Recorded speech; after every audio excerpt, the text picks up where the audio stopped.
2024 കീമിന്റെ allotment പ്രോസസ്സുമായിട്ട് ബന്ധപ്പെട്ട് ചിലപ്പോൾ 1ാം റൗണ്ടുകളിൽ seat കിട്ടി, അല്ലെങ്കിൽ 2ാം റൗണ്ടുകളിൽ സീറ്റ്, അങ്ങനെ എപ്പോഴെങ്കിലും ഒക്കെ സീറ്റ് കിട്ടി വരും.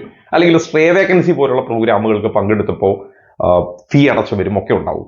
അതായത് ചുരുക്കത്തിൽ പറഞ്ഞാൽ 2024 കീമിന്റെ കീഴിൽ വന്ന ഏതെങ്കിലും ഒരു അലോട്ട്മെന്റ് പ്രോസസ്സിൽ, അത് എഞ്ചിനീയറിംഗ്, ഫാർമസി അല്ലെങ്കിൽ മെഡിക്കൽ അലൈഡ് കോഴ്സ്, ഇങ്ങനെയൊക്കെ ആയിട്ട് ഏതെങ്കിലും ഒക്കെ ഒരു അലോട്ട്മെന്റ് പ്രോസസ്സിൽ പങ്കെടുക്കുകയും ഫീ അടയ്ക്കുകയും ചെയ്ത, രജിസ്ട്രേഷൻ ഫീ അല്ല, ട്യൂഷൻ ഫീ അല്ലെങ്കിൽ അങ്ങനെയുള്ള ഫീകൾ അടച്ചതിന് ശേഷം അത് തിരിച്ചു കിട്ടേണ്ട കുട്ടികളുണ്ട്. ഒരുപാട് പേർക്ക് റീഫണ്ട് വരാനുണ്ട്. അപ്പൊ നമ്മൾ ഓരോ പ്രോഗ്രാമുകൾക്കും നമ്മൾ കൊടുത്ത തുക ചിലപ്പോൾ ഇപ്പൊ നിലവിൽ അഡ്മിഷൻ കിട്ടിയ കുട്ടിയാണെങ്കിൽ മുമ്പ് കൊടുത്ത തുക കൂടുതലായിരിക്കും, അല്ലെങ്കിൽ നമ്മൾ ഉദ്ദേശിച്ച സീറ്റ് കിട്ടിയില്ല, അതുകൊണ്ട് നമ്മൾ വിഡ്രോ ചെയ്ത് പോകുന്നവരാവാം. അങ്ങനെ പല കാറ്റഗറിയിൽപ്പെട്ട ഒരുപാട് കുട്ടികളുടെ ഫീ ഇപ്പൊ കീമിന്റെ കൈവശമുണ്ട്. അപ്പൊ അത് റീഫണ്ട് ചെയ്യുന്നതിന്റെ പ്രോസസ്സുമായിട്ട് ബന്ധപ്പെട്ട വീഡിയോ ആണിത്. അപ്പൊ അതിന്റെ നോട്ടിഫിക്കേഷൻ വന്നിട്ടുണ്ട്. 2024 അലോട്ട്മെന്റ് പ്രോസസ്സുകളിൽ പങ്കെടുത്ത കുട്ടികളുടെ റീഫണ്ട് പ്രോസസ്സാണ്. ഓക്കെ, അതില് ഒരു കാര്യം നിർബന്ധമായിട്ട് ചെയ്യണം. എന്താണ്? അക്കൗണ്ട് കൺഫർമേഷൻ നിർബന്ധമാണ്. അതായത് നിങ്ങൾ കീമിന്റെ കാൻഡിഡേറ്റ് പോർട്ടലിൽ കയറി അക്കൗണ്ട് കൺഫർമേഷൻ ചെയ്യണം. ഓക്കെ, അപ്പൊ നമ്മളൊരു ചോദ്യം ഉണ്ടാവും, ഇത് അറിയാതെ പോയാൽ അല്ലെങ്കിൽ നിങ്ങൾ അക്കൗണ്ട് കൺഫർമേഷൻ ചെയ്യുന്നില്ലെങ്കിൽ എന്താ സംഭവിക്കുക?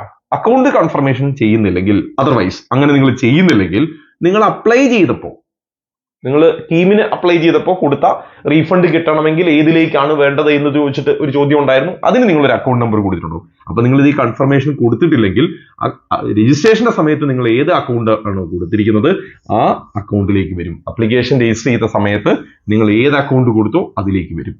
അപ്പൊ നിങ്ങൾക്ക് അത് മാറ്റി കൊടുക്കണമെങ്കിലൊക്കെ, അല്ലെങ്കിൽ ഒന്ന് കൺഫേം ചെയ്യണമെങ്കിൽ ഇപ്പൊ നിർബന്ധമായിട്ടും ഇത് ചെയ്യുക. അതുകൊണ്ട് അക്കൗണ്ട് കൺഫർമേഷൻ നിർബന്ധമായിട്ട് നിങ്ങൾ ചെയ്യണം. റൈറ്റ്. അതിനുള്ള സമയം എന്ന് വരെയാണ്? ജനുവരി 31 വൈകിട്ട് 5 മണി വരെ സമയം ഉണ്ടാവും. ജനുവരി 31 വൈകിട്ട് 5 മണി വരെ നിങ്ങൾക്ക് ഈ അക്കൗണ്ട് കൺഫേം ചെയ്യാനുള്ള സമയം ഉണ്ടാവും. ഇനി അതിന്റെ പ്രൊസീജർ എന്താണ്?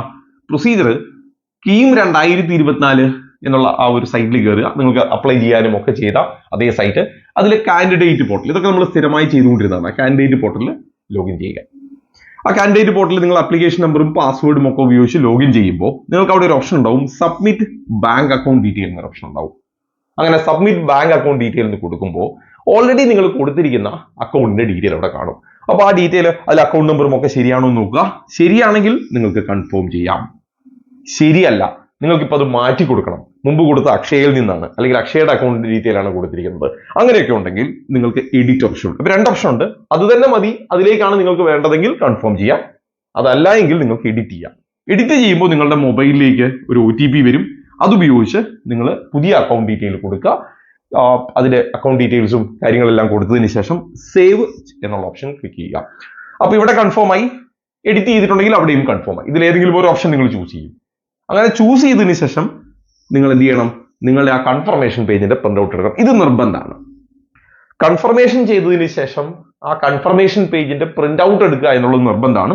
പ്രിന്റ് ഔട്ട് എടുക്കുക. അതോടെ ആ പ്രോസസ്സ് കഴിഞ്ഞു. ഇനി റീഫണ്ട് വന്നുകൊള്ളും. അപ്പൊ ഈ പ്രോസസ്സ് ചെയ്ത് കഴിഞ്ഞാൽ പിന്നീട് റീഫണ്ട് പ്രോസസ്സ് സ്റ്റാർട്ട് ചെയ്ത് കഴിഞ്ഞാൽ നിങ്ങൾ ഈ ആവശ്യപ്പെട്ട അക്കൗണ്ടിലേക്കാണ് പൈസ വരിക. അപ്പോൾ ബാക്കി പ്രോസസ്സ് പിന്നാലെ ഉണ്ടാവും. അതിന്റെ അപ്ഡേറ്റ് പിന്നീട് തരാം. ഇപ്പൊ ഇത്രയും കാര്യങ്ങൾ നിങ്ങൾ ചെയ്തു വെക്കാം. ഇത് നിങ്ങൾ ചെയ്തില്ലെങ്കിൽ അപ്ലിക്കേഷന്റെ സമയത്ത് നിങ്ങൾ ഏത് നമ്പർ കൊടുത്തോ ആ അപ്ലിക്കേഷൻ അല്ലെങ്കിൽ ആ അക്കൗണ്ടിലേക്കായിരിക്കും പൈസ വരിക. അതും ശ്രദ്ധിക്കണം. റൈറ്റ്. ഇനി പ്രത്യേകം ശ്രദ്ധിക്കുക, പുതുതായിട്ട് അക്കൗണ്ട് കൊടുക്കുന്നവര് സ്വന്തം അക്കൗണ്ട് നമ്പർ ഒന്നുകിൽ നിങ്ങളുടെ സ്വന്തമായിരിക്കണം, അല്ലെങ്കിൽ പേരൻസിന്റെ അക്കൗണ്ട് ഡീറ്റെയിൽ ആയിരിക്കണം. അല്ലാതെ ഒരു കഫേയുടെയോ അല്ലെങ്കിൽ ഒരു ഏജൻസിയുടെയോ ഒന്നും കൊടുക്കാതിരിക്കുക. നിങ്ങളുടെയോ അല്ലെങ്കിൽ പേരൻസിന്റെയോ അക്കൗണ്ട് ഡീറ്റെയിൽ മാത്രം കൊടുക്കാൻ ശ്രദ്ധിക്കുക. റൈറ്റ്. ഇനി എങ്ങനെയുള്ള അക്കൗണ്ടാണ്? സേവിങ് അക്കൗണ്ടിലേക്ക് മാത്രമാണ്.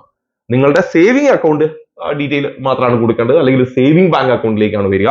അതായത് നിങ്ങൾക്ക് ഒരു 0 ബാലൻസ് അക്കൗണ്ട് ഉണ്ടെങ്കിൽ അതിലേക്ക് വരില്ല. നിങ്ങൾക്കൊരു tiny account, basic account, NRI account, ഇതിലേക്കൊന്നും വരില്ല. പ്രത്യേകം ശ്രദ്ധിക്കുക, NRI അക്കൗണ്ട് പോലുള്ളതിലേക്ക് വരില്ല. സേവിങ് അക്കൗണ്ടിലേക്ക് മാത്രമേ വരൂ. അപ്പൊ അതുകൊണ്ട് അതും ശ്രദ്ധിക്കുക. ഇത്രയും കാര്യങ്ങളാണ് ഈ റീഫണ്ട് പ്രോസസ്സുമായിട്ട് ശ്രദ്ധിക്കേണ്ടത്. ഇനി ഇതിന്റെ റീഫണ്ട് സ്റ്റാർട്ട് ചെയ്യുമ്പോഴും അതിന്റെ ലിസ്റ്റ് വരുമ്പോഴും ഒക്കെ ഞാൻ അത് കമ്മ്യൂണിറ്റിയിൽ പോസ്റ്റ് ചെയ്യാം. ഇനി ഇതുമായിട്ട് ബന്ധപ്പെട്ട് നിങ്ങൾക്ക് എന്തെങ്കിലും സംശയങ്ങളുണ്ടെങ്കിൽ ഞാൻ ഇതിന്റെ കമന്റ് ബോക്സിൽ എന്റെ കമ്മ്യൂണിറ്റിയുടെ ലിങ്ക് പിൻ ചെയ്തിട്ടുണ്ട്. നിങ്ങൾക്ക് ആ കമ്മ്യൂണിറ്റിയിൽ ജോയിൻ ചെയ്താൽ ബാക്കി അപ്ഡേറ്റുകൾ വരും. അതേപോലെ തന്നെ നിങ്ങൾക്ക് അതിൽ എന്തെങ്കിലും ഡൗട്ട്, ഇതുമായിട്ട് ബന്ധപ്പെട്ട എന്തെങ്കിലും സംശയങ്ങളുണ്ടെങ്കിൽ വാട്സപ്പിൽ മെസ്സേജ് അയച്ചാൽ മതിയാവും. അതിന്റെ മറുപടിയും കോമൺ ആയിട്ട് കമ്മ്യൂണിറ്റിയിൽ പോസ്റ്റ് ചെയ്യാം. എൻട്രൻസ് സംബന്ധമായ വാർത്തകളും അപ്ഡേഷനുകളും ഏറ്റവും വേഗം ആധികാരികമായി അറിയാൻ സബ്സ്ക്രൈബ് ചെയ്യുക. ബെൽ ഐക്കൺ അമർത്തുക. ഈ വീഡിയോ മറ്റു സുഹൃത്തുക്കളിലേക്കും ഷെയർ ചെയ്ത് നൽകുക.